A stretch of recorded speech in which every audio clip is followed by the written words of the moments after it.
Continue करेंगे exercise 6.1। पिछले lecture में क्वेश्चन 9 तक कंप्लीट कर चुके थे। अब ये क्वेश्चन 10 देखते हैं। क्वेश्चन 10 है, a ladder 5 metre long is leaning against a wall. एक सीढ़ी है जो 5 मीटर की लंबी है और वो दीवार से टिकी हुई है या अटकी हुई है। The bottom of the ladder is pulled along the ground away from the wall at the rate of 2 centimeter per second। और जो सीढ़ी की निचला हिस्सा है उसको खींचा जा रहा है, ठीक है, जमीन की ओर से खींचा जा रहा है 2 सेंटीमीटर पर सेकेंड से, ठीक है। How fast is its height on the wall decreasing. तो कितनी तेजी से उस लेडर की हाइट डिक्रीज होगी। When the foot of the ladder is 4 metre away from the wall, जबकि वो लेडर सीढ़ी है दीवार से उसकी डिस्टेंस है 4 मीटर की। पहले पिक्चर ड्रॉ करते हैं। तो मान लिया ये हमारा वॉल है और ये ग्राउंड हमने मान लिया, ठीक है। वॉल की डिस्टेंस 4 मीटर है, इससे x मान लिया और इससे हमने y मान लिया। हाइट को y और डिस्टेंस को x। ये 4 मीटर है और ये 5 मीटर है, ठीक है। तो x equal to distance between ladder and wall, ठीक है, और y है हमारा हाइट। हमें गिवन क्या है? तो हमें गिवन है dx upon dt equal to 2 centimetre पर सेकेंड। लेकिन ये मीटर में है तो इससे 100 से मल्टीप्लाई कर दो 4 को, तो ये 400 सेंटीमीटर और ये हो जाएगा 500 सेंटीमीटर, ठीक है। अब सुनो, अब यहां पे आप पाइथागोरस थ्योरम को अप्लाई कर सकते हो, ठीक है। तो करते हैं। According to PGT, Pythagoras theorem. Pythagoras theorem क्या होता है? बेस का स्क्वायर प्लस हाइट का स्क्वायर इक्वल टू लेंथ का स्क्वायर। लेंथ है 500 का स्क्वायर, ठीक है। अब ऐसा कर सकते हो कि यहीं पे आप इसे डिफरेंशिएट कर सकते हो, या तो x को आप इधर शिफ्ट करने के बाद में y equal to under root 500 का स्क्वायर माइनस एक्स स्क्वायर, ऐसे करके भी आप सॉल्यूशन कर सकते हो, ठीक है। तो करते हैं हम इसे डिफरेंशिएट, ठीक है, बोथ साइड पे। जब डिफरेंशिएट करेंगे तो देखिए, ध्यान दीजिएगा, ये 2x, ठीक है, dx upon dt plus 2y dy upon dt equal to 0, ठीक है। तो 2y dy अपॉन dt को हम यही रखेंगे क्योंकि हमें फाइंड आउट करना है dy upon dt। dy upon dt फाइंड आउट करना है हमें, ये नहीं पता है। Equal to minus 2x dx upon dt। ये 2 से 2 कैंसिल आउट होगा, तो dy upon dt equal to minus x by y dx upon dt। यहां तक प्रॉब्लम बिल्कुल नहीं आना चाहिए, ठीक है। अब देखो, dy upon dt equal to minus x. अगर x देखें तो 400, y आपको नहीं पता, और dx अपॉन dt है आपके पास 2, ठीक है। तो सबसे पहले y निकालो। y कहां से निकालोगे? यहां से निकालोगे, ठीक है। तो y कैलकुलेट करते हैं। y स्क्वायर इक्वल टू 500 का स्क्वायर करोगे तो 25 इंटू 10 का पावर 4 कर दो, माइनस x उधर जाने के बाद में माइनस होगा, ठीक है। और x है आपके पास में 400 का स्क्वायर करोगे तो ये 16 इंटू 10 का पावर 4 कर देते हैं, 16 इंटू 10 का पावर 4, ठीक है।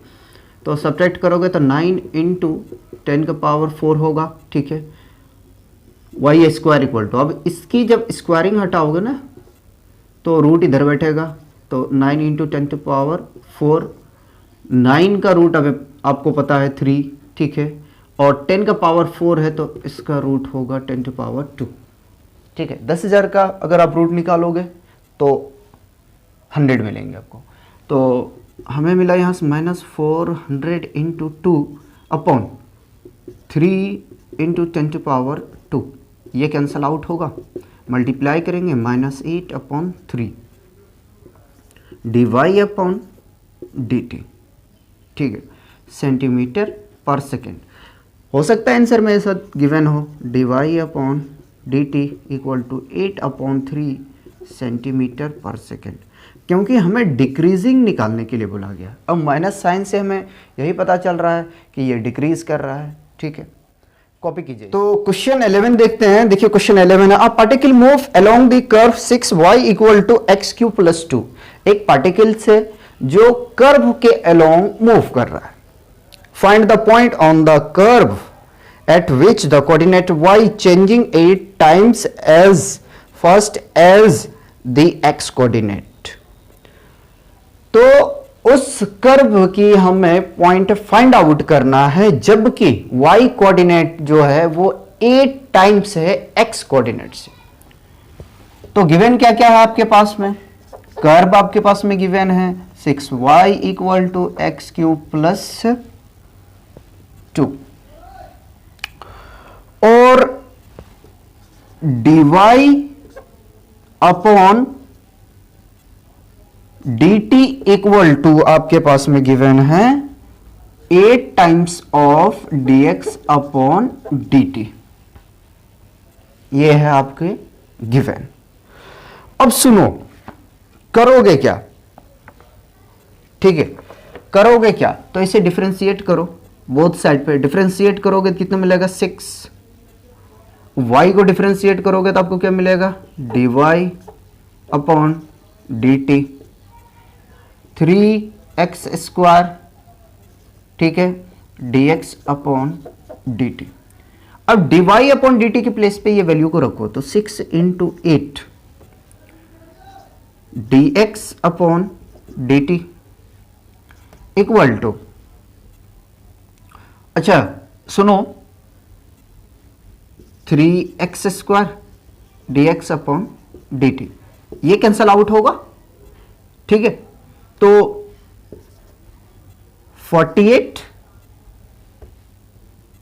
Upon 3 equal to x² cancel out होगा, तो 16, देयरफॉर x² इक्वल टू 16, तो x equal to square root of 16, x equal to ±4, ठीक है, काफी इजी क्वेश्चन है, समझो बात को। When x equal to 4 then value यहां रखेंगे तो 6y इक्वल टू 4 का square plus 2, 6y equal to, sorry square नहीं क्यूब है, तो ये 64 plus 2, y equal to 66 divided by 6, cancel out करेंगे 11, तो y आ गया कितना 11। तो एक कर्व तो हमें पता चल गया 4,11। अब सेकेंड कर्व निकालना है हमें, सॉरी सेकेंड पॉइंट ही निकालना है। When x equal to -4 then 6y equal to -4 का क्यूब प्लस 2, तो -64 होगा, ठीक है, क्योंकि ऑड पावर है नेगेटिव ही रहेगा, प्लस 2, तो y इक्वल टू सब्ट्रैक्ट करेंगे -62 डिवाइडेड बाई 6, 2 से कैंसल आउट कर दो 3, 31, तो y इक्वल टू -31/3। यहाँ से एक पॉइंट हमें मिल गया -31/3। अब सुनो क्या लिखेंगे, therefore the required point is 4,11 and -4,9। -31/3, ये आपका आंसर हुआ। ठीक है, कॉपी कीजिए। अब क्वेश्चन 12 पे आते हैं। क्वेश्चन 12 देखिए, बढ़िया क्वेश्चन है, ऐसे कोई टफ क्वेश्चन नहीं है, सिंपल सिंपल क्वेश्चन गिवन है। The radius of an air bubble is increasing at the rate of 1/2 centimetre पर सेकेंड। ठीक है, एयर बबल की रेडियस आपको गिवन है 1/2 सेंटीमीटर पर सेकेंड, यानी कि dr/dt इक्वल टू 1/2 सेंटीमीटर पर सेकेंड। ठीक है, at what rate is the volume of the bubble increasing when the radius is 1 centimetre. तो आपको बताना है कि उस बबल की वॉल्यूम कितनी इंक्रीज करेगी। ठीक है, जब 1 सेंटीमीटर रेडियस हम लेते हैं। ठीक, तो फाइंड आउट करते हैं। आपको निकालना क्या पड़ेगा, dv/dt r इक्वल टू 1 लोगे तब बताना है आपको। ठीक है, now volume of air bubble equal to 4/3 pi r cube. ठीक है, बबल स्फेरिकल शेप में होता है, इसलिए 4/3 पाई r क्यूब लेंगे हम। ठीक है, अब करते हैं इसे हम डिफ्रेंशिएट। तो dv/dt इक्वल टू, इसको डिफ्रेंशिएट करोगे तो 4/3 पाई इंटू 3r²। ठीक है, और अगेन जब डिफ्रेंशिएट करोगे आप तो dr/dt, ये कैंसल आउट होगा, तो 4πr², dr/dt 1/2। ठीक है, कैंसल आउट करो तो ये 2, यानी कि 2πr² आ गया dv/dt। ठीक है, अब हमें फाइंड आउट करनी है कि dv/dt when radius equal to 1, then 2 pi into 1 का स्क्वायर करेंगे तो आपको 1 ही मिलेगा, 2 पाई सेंटीमीटर क्यूब पर सेकेंड, ये आपका आंसर होगा। ठीक है, कोई परेशानी?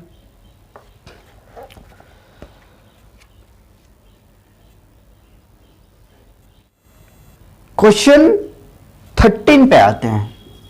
क्वेश्चन 13 है, a balloon which always remains spherical has an variable diameter 3/2 2x + 1। हमें पता है कि जो बलून की शेप होती है वो एक स्फेरिकल होती है। आपको डायमीटर गिवन है d equal to 3/2 2x + 1। Find the rate of change of its volume with respect to x। आपको फाइंड आउट करना है कि इसकी वॉल्यूम में कितनी चेंजिंग होंगे x के रिस्पेक्ट में, यानी कि आपको फाइंड आउट करना है dv/dx equal to what. Correct, तो सबसे पहले हम यहां से निकाल लेते हैं, डिफरेंशिएट कर देते हैं डायमीटर को। तो यहां से हमें पता चल जाएगा क्या, dx/dt, टाइम के रिस्पेक्ट में करेंगे तो डिफरेंशिएट करेंगे तो d/dt इक्वल टू 3/2, डिफरेंशिएट करोगे तो आपको मिलेगा 2, ये कैंसल आउट होगा तो फाइनली आपको मिल जाएगा यहां से 3। ठीक है, और सेंटीमीटर कुछ यूनिट गिवन है। चलो खैर कोई नहीं, अब आगे में चलते हैं। हमें निकालना है dv/dx। ठीक है, तो dv/dx इक्वल टू उससे पहले हमें एक काम करना चाहिए, क्या कि volume of sphere equal to 4/3 pi r cube, right. ठीक है, अब r के प्लेस पे हम d को रख देंगे, तो v equal to 4/3 pi d/2 लिख सकते हैं या नहीं लिख सकते हैं, का क्यूब।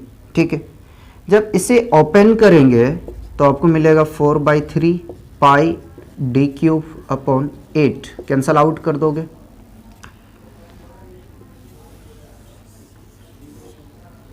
तो वॉल्यूम यहां से आपको पता चल जाएगा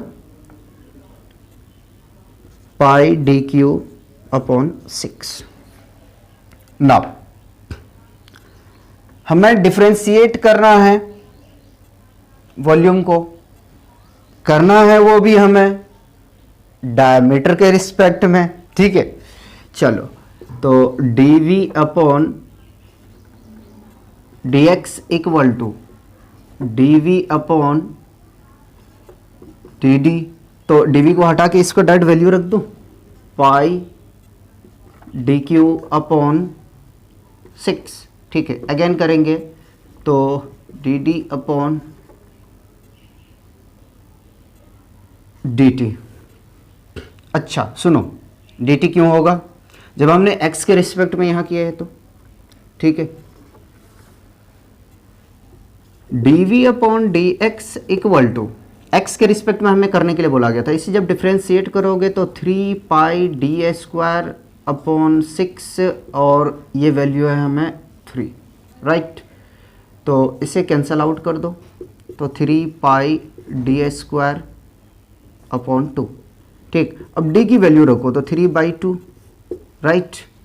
d की वैल्यू क्या है, 3/2, 2x+1 और पूरे का होल स्क्वायर है, तो 3/2, इसे मैं बाहर ले लूँ, 9/4 और 2x+1 का होल स्क्वायर। ठीक है, मल्टीप्लाई करेंगे तो 27/8 2x+1 का होल स्क्वायर। चाहो तो आप यहीं छोड़ सकते हो या तो आप इसे ओपन कर सकते हो। पहले आंसर देखेंगे क्या दिया हुआ है, तो dv/dx इक्वल टू 27/8 2x+1 का होल स्क्वायर। ठीक है, आंसर क्या दे के रखा है,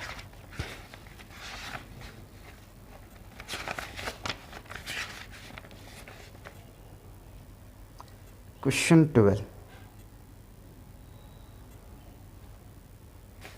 12 है या अच्छा 13 है ना, 12 तो चलो 2 पाई cm³/सेकेंड, जी सही है, बिल्कुल यहीं छोड़ा हुआ है। ठीक है, अच्छा पाई हमारा छूटा हुआ ये, तो पाई को आप यहाँ दिखा दो, नहीं तो मिस्टेक होगा आपका, पाई। ठीक है, ये आपका कंप्लीट सॉल्यूशन हुआ। क्वेश्चन 14 देखते हैं। क्वेश्चन 14 है, sand is flowing from a pipe at the rate of 12 cm³ per second. The falling sand from a cone on the ground in such a way that the height of the cone is always 1/6 of the radius of the base. एक pipe से मिट्टी को गिराया जाता है जिसकी volume आपको given है 12 cm³ पर सेकेंड, और जब वो सैंड जमीन पे गिरने के बाद में वो कौन का शेप ले लेती है। ठीक है, कौन का शेप ले लेती है, और जो उसकी हाइट है वो 1/6 पार्ट ऑफ रेडियस है।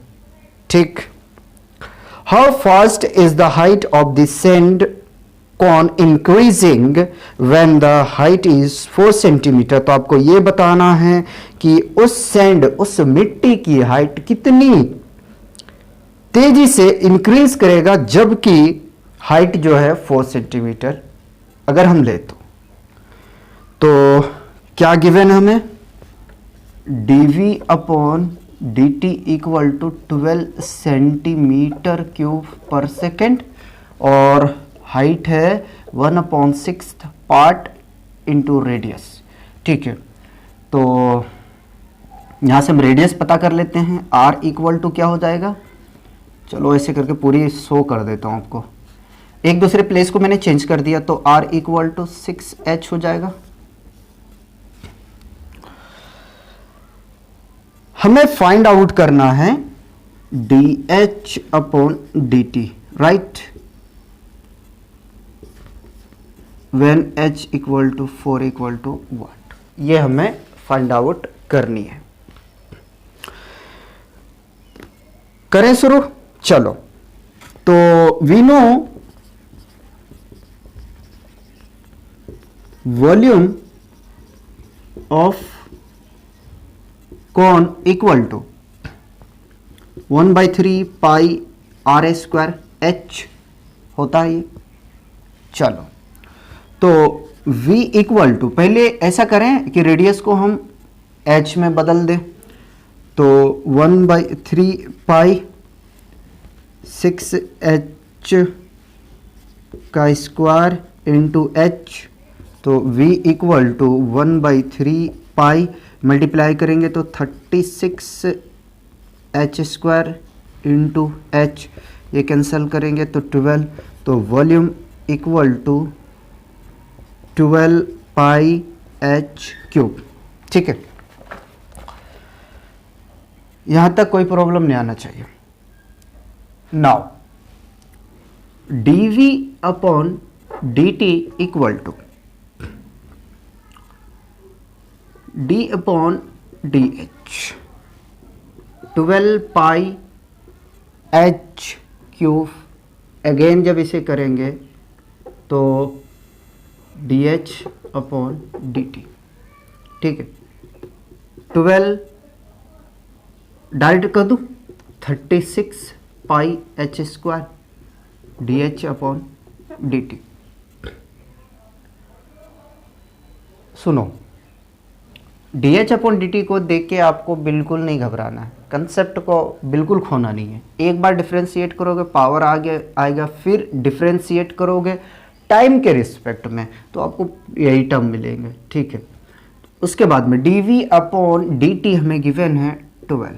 ठीक है, इसे कैंसल आउट करो, 12 1 जा 12, 12 3 जा, तो 1 equal to 3 pi H square. ठीक है, और H को अभी तो ऐसे रहने दो, हाइट हमें गिवन है वो तो बाद में निकाल लेंगे हम, DH अपॉन dt। ठीक है, एक दूसरे प्लेस को हम चेंज करते हैं, तो DH upon dt equal to 1, और ये मल्टीप्लाई में है, इधर जाने के बाद में डिवाइड में 3 पाई H स्क्वायर, तो DH upon dt when H equal to 4।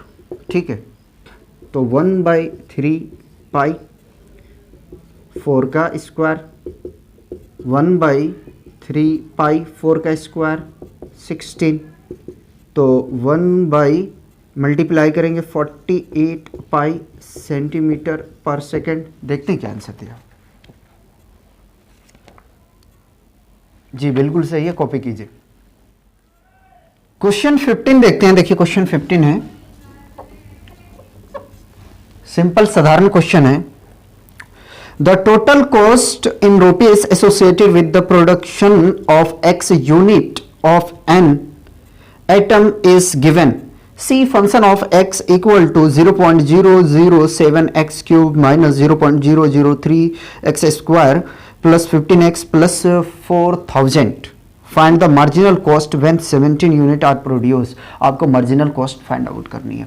तो आपको गिवन क्या है, C function of x equal to 0.007 x cube minus 0.003 x square plus 15x plus 4000।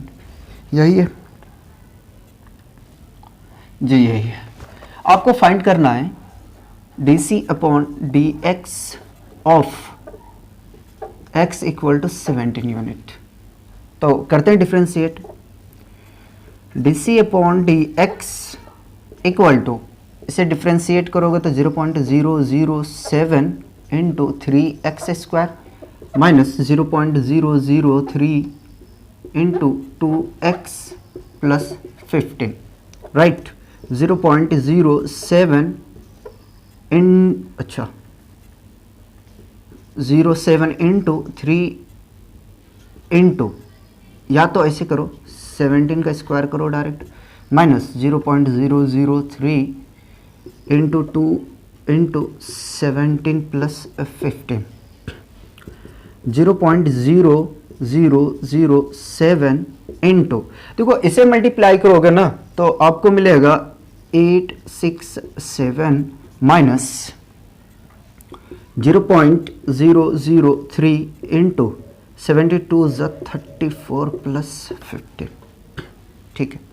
अब करना है इसे हमें मल्टीप्लाई, तो देखो मैं तरीका बताता हूँ कैसे करोगे, ठीक है। एग्जाम में सबसे पहले तो 867 को मल्टीप्लाई करो 7 तक, 7 7 जा 49, राइट, कैरी 4, ठीक है। 7 6 जा 42 और 4 46, कैरी 4, ठीक है। और 8 7 जा 56 और 4 60, ठीक है।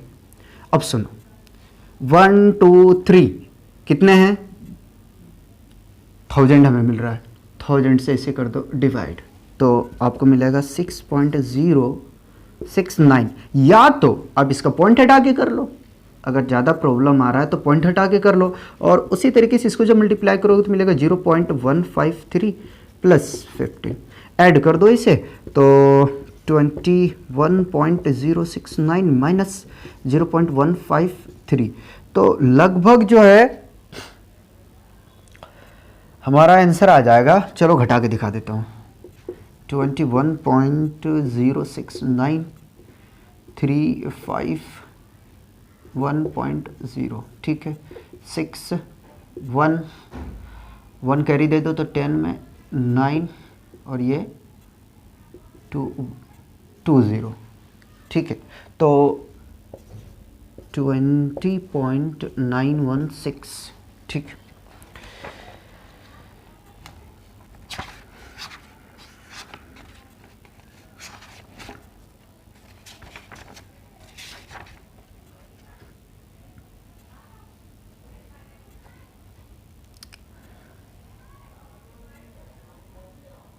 अच्छा 967 आ रहा है, 967, तो कहीं मिस्टेक हुआ होगा, चेक कर लीजिएगा, ठीक है, चेक कर लेना, यहाँ पे 967 आ रहा है, चेक कर लीजिएगा, ठीक। नेक्स्ट क्वेश्चन 16 है, the total revenue in rupees receive from the sale of x unit of a product is given by r function of x equal to 13x² plus 26x plus 15, find the marginal revenue when x equal to 7। बिल्कुल same question है जिस तरीके से question हमने 15 का solution किए थे।